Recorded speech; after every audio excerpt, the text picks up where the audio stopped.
Hi viewers, welcome to our channel. ప్రస్తుతం మనతో పాటు సీనియర్ జర్నలిస్ట్ దామ బాలా సార్ ఉన్నారు. వారితో మాట్లాడదాం. నమస్కారం సార్. నమస్తే సార్, జగన్ గారి సిద్ధం సభ మన నిన్న రాప్తాడులో జరిగింది కదా సార్. అయితే అక్కడ ఒక ఏబిఎన్ జర్నలిస్ట్ పైన కొంతమంది దాడి చేయడం సంబంధిత వీడియోలన్నీ కూడా వైరల్ అవుతున్నాయి. టీడీపీ వాళ్ళు కూడా విమర్శిస్తున్నారు సార్ ఈ ఘటన పైన. మరి ఏం జరిగింది అసలు సార్ అక్కడ? అక్కడ నిన్న రాప్తాడులో సిద్ధం సభ జరిగినప్పుడు ఆంధ్రజ్యోతి సంబంధించిన ఫోటో జర్నలిస్ట్ శ్రీకృష్ణ అతని మీద వైసీపీ కార్యకర్తలు అతన్ని పట్టుకొని నీ కార్డు చూపించు అది ఇది అని చెప్పి విపరీతంగా చుట్టుముట్టేయడం, అతను సమాధానం ఇచ్చే లోపలే అతన్ని కొట్టడం, పిడిగుద్దులు గుద్ది వీపంతా కూడా కమిలిపోయింది, ముఖం మీద గుద్దారు, బ్లడ్ అంతా వచ్చేసింది. వీడియోలు ఫోటోలు అన్నీ కూడా బయటకు వచ్చాయి. దీని మీద రాష్ట్ర వ్యాప్తంగా కూడా ఆంధ్రప్రదేశ్ వర్కింగ్ జర్నలిస్టుల అసోసియేషన్ తరపున దాదాపు ప్రతి టౌన్లో కూడా కలెక్టరేట్లకి ముందు నిరసన తెలియజేయడం ఇవి జరుగుతున్నాయి, ఖండిస్తున్నారు. అట్లాగే లోకేష్ ఖండించాడు, పవన్ కళ్యాణ్ కూడా ఖండించాడు. పవన్ కళ్యాణ్ కూడా ఈరోజు మాట్లాడుతూ గతంలో కూడా పెదకూరుపాడులో ఇసుక మాఫియా మీద రాయడానికి వెళ్ళిన విలేకరిని కొట్టారు. అట్లాగే తునిలో ఈ గవర్నమెంట్ వచ్చిన కొత్తలో తునిలో ఒక విలేకరిని చంపేశారు అనేది కూడా ఆయన చెప్పారు. ఏదేమైనా ఇది ఖచ్చితంగా ఖండించాలి. ఎందుకంటే ఒక ఫ్రీడమ్ ఆఫ్ ద ప్రెస్ అనేది చాలా ఇంపార్టెంటు. ఈ జర్నలిస్టులు వాళ్ళు ఏ రాజకీయ పార్టీతో అనుబంధంగా ఉన్నప్పటికీ కూడా జర్నలిస్టుల రోల్ అనేది ఇప్పటికి కూడా సమాజంలో ఉంది ఖచ్చితంగా. ఎందుకంటే అదర్వైజ్ ప్రభుత్వాలు చేసే అనేక అరాచకాలు కావచ్చు, పెత్తందారులు కావచ్చు, బాగా డబ్బులున్న అధికారము డబ్బు ఉన్న వాళ్ళ అరాచకాలు బయటికి వచ్చే అవకాశం లేదు. అట్లాగే పేద ప్రజల మీద, పేద కులాల మీద జరిగే దాడులు కానీ ఇవన్నీ కూడా బయట ప్రపంచానికి రావాలంటే ఖచ్చితంగా జర్నలిజం అనేది ఇంపార్టెంట్, జర్నలిస్టులు ఇంపార్టెంట్. రెండోది, తను ఏ రకంగానూ అక్కడ వెళ్ళి వాళ్ళనేమి నేరం చేయలేదు. ఇతను డ్యూటీలో భాగంగా అతను వెళ్ళాడు. అతను నిజానికి అతని రాజకీయ అభిప్రాయాలు కానీ ఏవి కూడా ఎవరికేమి తెలియదు కూడా. ఒకవేళ అతను తెలుగుదేశం కార్యకర్త అయినా కూడా అక్కడికి వెళ్ళినప్పుడు కొట్టే హక్కు ఎవరికీ లేదు. సో కాబట్టి అది ఖచ్చితంగా ఖండించాలి. దాన్ని ఇంకొకటి ఏం చెప్తున్నారంటే దగ్గరలో పోలీసులు ఉన్నా కూడా ఆపడానికి ట్రై చేయలేదు అన్నట్టుగా ఉండిపోయినారని చెప్తున్నారు. అది కూడా ఖచ్చితంగా కరెక్ట్ కాదు. దీని మీద ఒక ప్రత్యేకమైన విచారణ జరిపి, ఎందుకంటే వీడియోలు ఉన్నాయి కాబట్టి ఎవరు కొట్టారు వాళ్ళ మీద ఖచ్చితంగా కేసులు ఫైల్ చేసి వాళ్ళని అరెస్ట్ చేయాల్సిన అవసరం అయితే ఖచ్చితంగా ఉంది. సో ఇకపోతే మన జగన్ ప్రభుత్వం వచ్చినాక జర్నలిస్టుల మీద చాలా సార్లు దాడులు పెరిగాయి అనేది చాలామంది చెప్తున్నారు. అందులో వాస్తవం ఉందనేది ఇవాళ నిన్న సంఘటన చూసినా కూడా తెలుస్తుంది. అయితే అదే సమయంలో మనం డేటా కానీ చూస్తే బీజేపీ నేషనల్ లెవెల్లో అధికారంలోకి వచ్చినాక జర్నలిస్టుల మీద తీవ్రమైన దాడులు పెరిగాయి. ఒక 92 నుంచి 2022 వరకు నేను ఇందాక డేటా చూశాను.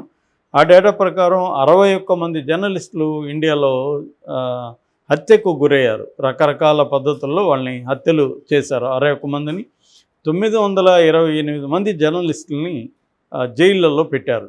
బీజేపీ గవర్నమెంట్ వచ్చినాక తమకు ప్రత్యర్థులుగా ఉన్న మీడియా హౌసెస్ని కానీ జర్నలిస్టులు కానీ వెంటాడి వేధించడం, అవసరమైతే వాళ్ళని కొనేయడం, ఆ హౌసులు కొనేయడం, లేదంటే వాళ్ళు లొంగి రాకపోతే వాళ్ళని రకరకాల పద్ధతుల్లో ఇబ్బంది పెట్టడం, అరెస్టులు చేయడం, కేసులు పెట్టడం, ఇవన్నీ కూడా పెరిగాయి బాగా.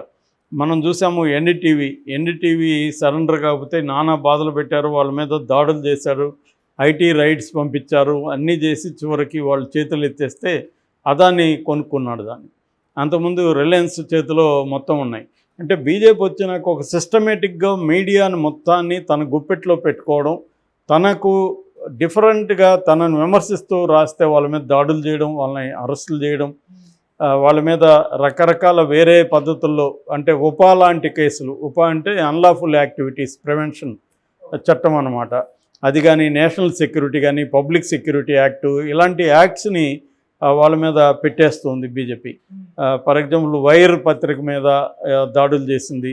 బీబీసీ ఇంటర్నేషనల్లీ అక్లెయిమ్డ్ సంస్థ, దాని మీద కూడా వరుసగా కొన్ని రోజుల పాటు దాడులు చేయడం, వాళ్ళ ఆఫీసుల్లోనూ వాళ్ళ హార్డ్ డిస్క్లోనూ వీళ్ళే ఇండైరెక్ట్గా ఇప్పుడు టెక్నాలజీ వచ్చినాక మన హార్డ్ డిస్క్లో కూడా నా సెల్ ఫోన్లో కూడా వాళ్ళు ఏదన్నా వేసేసి నీ సెల్ ఫోన్లో ఇది ఉన్నింది అని చెప్పి వాళ్ళు కేసులు పెట్టేయచ్చు. ఇవాళ అంత ఈజీ అయిపోయింది.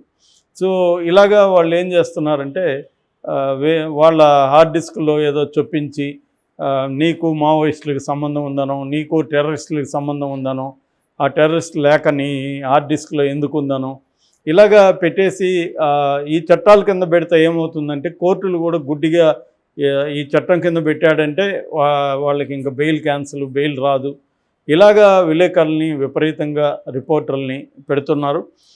మన rights and risks analyst group ఒకటి ఆ మధ్య సర్వే చేసినప్పుడు 2002ని వాళ్ళు తీసుకొని సర్వే చేస్తే దేశంలోనే ఎక్కువగా దాడులు జరిగింది జమ్మూ కాశ్మీర్ విలేకరుల మీద.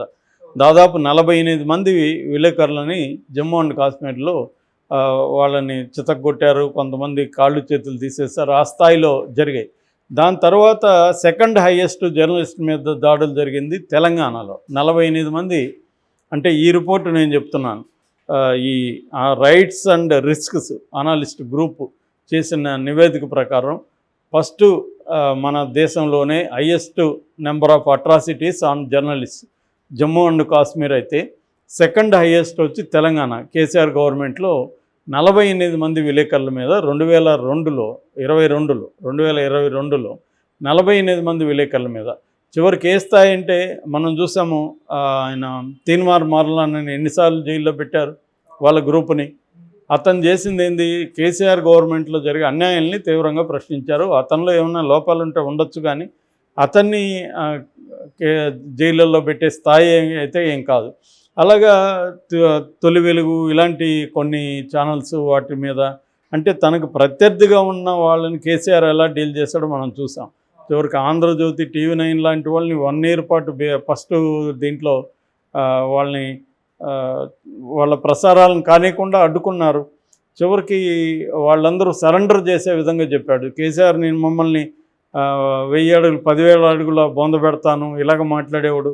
ఎవరితోనూ విలేకరులతో సమావేశంలో కూడా తీవ్రంగా అటాక్ చేసేవాడు. ఏమాత్రం విలేకరులకు కానీ జర్నలిస్టులకు కానీ ఏమాత్రం విలువని ప్రభుత్వం ఏదైనా ఉందంటే బీఆర్ఎస్. సో ఇక్కడ సైలెంట్గా ఉండిపోయారు. మీడియా కూడా ఒక రకం సరెండర్ అయిపోయింది. సో ఇక మీడియాలో విషయానికి వస్తే రిపోర్టర్స్ వితౌట్ బార్డర్స్ అనే ఇంకొక సంస్థ ఒక సర్వే చేసింది. అదేంటంటే వరల్డ్ ప్రెస్ ఫ్రీడమ్ అనే ఒక టాపిక్ మీద చేసినప్పుడు మొత్తం 180 దేశాల్లో ఇది సర్వే చేస్తే మన దేశం 142వ స్థానంలో ఉంది. అంటే అంత వరస్ట్గా ఉంది, అంటే కిందికి వెళ్ళిపోయింది ఫ్రీడమ్ దీంట్లో. అంటే ఫ్రీడము, విలేకరులకి ఫ్రీడమ్ ఉన్నది, విలేకరుల మీద సేఫ్గా ఉన్న ఇండెక్స్ తీసుకుంటే ఇది 142 అనమాట 180లో. అంటే one of the most dangerous countries for journalist అనమాట ఇండియా. అంత ఘోరంగా ఉంది. బీజేపీ వచ్చినాక ఇది బాగా పెరిగింది. అట్లాగే స్టేట్ గవర్నమెంట్స్ కూడా, లైక్ ఇప్పుడు జగన్ ప్రభుత్వం కానీ, అంతకుముందు తెలుగుదేశం ప్రభుత్వం అది కూడా తక్కువేం కాదు, అప్పుడు కూడా విలేకరుల మీద చాలా దాడులు జరిగాయి. సో ప్రభుత్వానికి వ్యతిరేకంగా లోకల్ స్థాయిలో ముఖ్యంగా స్ట్రింగర్స్ వీళ్ళు ఏంటంటే గ్రౌండ్ లెవెల్లో రియాలిటీస్ని తీసుకొని రాస్తూ ఉంటారు. సో వాళ్ళ మీద కక్ష పెట్టుకోవడం చేయడం అనేది ఒక ఎత్తుగా జరుగుతుంది. అయితే దీంట్లో ఇంకొక పార్ట్స్ కూడా మనం మాట్లాడుకోవాలి. ఇవాళ ప్రెస్ ఫ్రీడమ్ అన్న, మీడియా ఫ్రీడమ్ అన్న అర్థం మీడియా ఓనర్స్ ఫ్రీడమ్గా మారిపోయింది. అంటే ఇప్పుడు మనం ఈనాడు, జ్యోతి ఇలాంటి వాళ్ళని చూస్తున్నాం, సాక్షిని చూస్తున్నాము. ఇవన్నీ విడిపోయినాయి, పార్టీల వైజ్గా విడిపోయి నిజాలు రాయడం, రిపోర్టింగ్ అనేది మానేసి మ్యానుఫ్యాక్చరింగ్ కాన్సెంట్ అంటారు. అంటే ప్రజల సమ్మతిని, ప్రజల ఆమోదాన్ని మ్యానుఫ్యాక్చర్ చేయడం, తమకు అనుకూలంగా మలచడం, ప్రత్యర్థినికి వ్యతిరేకంగా తయారు చేయడం అనేది అభాండాలు చేస్తూ, అర్ధసత్యాలు అసత్యాలు రాస్తూ, నిరంతరం విషం జిమ్ముతూ ఉన్న పరిస్థితి ఇవాళ ఉంది. మీడియా అంతా కూడా పార్టీల వైజ్గా చీలిపోయింది ఇవాళ. సో చీలిపోయి అధికారంలో ఉన్న పార్టీకి అది వ్యతిరేకంగా ప్రతిపక్షంలో ఉన్న పార్టీకి సంబంధించిన మీడియా ఏమో ప్రతి పని తప్పు అని రాస్తుంటుంది. 90% చూస్తే తెలుగుదేశం సంబంధించిన మీడియాలో జగన్ మీద 95% నెగిటివ్ వేసే ఉంటాయి.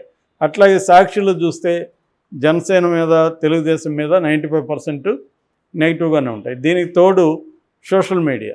సో మీడియా కూడా this is the worst phase అని చెప్పొచ్చు హిస్టరీలోనే.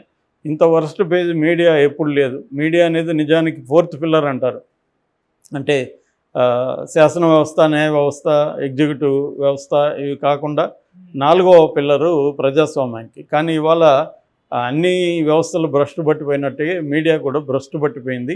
మీడియాలో పనిచేసే విలేకరులకు కూడా ఇవాళ ఎవరికి కూడా సొంత అభిప్రాయాలు రాయడం కానీ, సొంత సిద్ధాంతాలు ఉండడం కానీ లేదు. యాజమాన్యాన్ని సేవ చేయడమే ఇవాళ జర్నలిస్టులకి ప్రధాన కర్తవ్యంగా మారిపోయింది.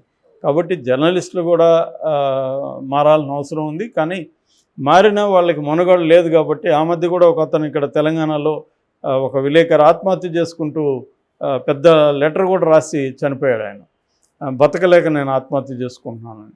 అంటే నిజాయితీగా ఉండి ఆనెస్ట్గా ఉండే వాళ్ళు బతకలేని పరిస్థితులు ఇవాళ నెలకొని ఉన్నాయి. ఏదేమైనా ఖచ్చితంగా వైసీపీ కార్యకర్తలు శ్రీకృష్ణని కొట్టడాన్ని ఖండించాలి. దాని మీద చర్య తీసుకోవాలి.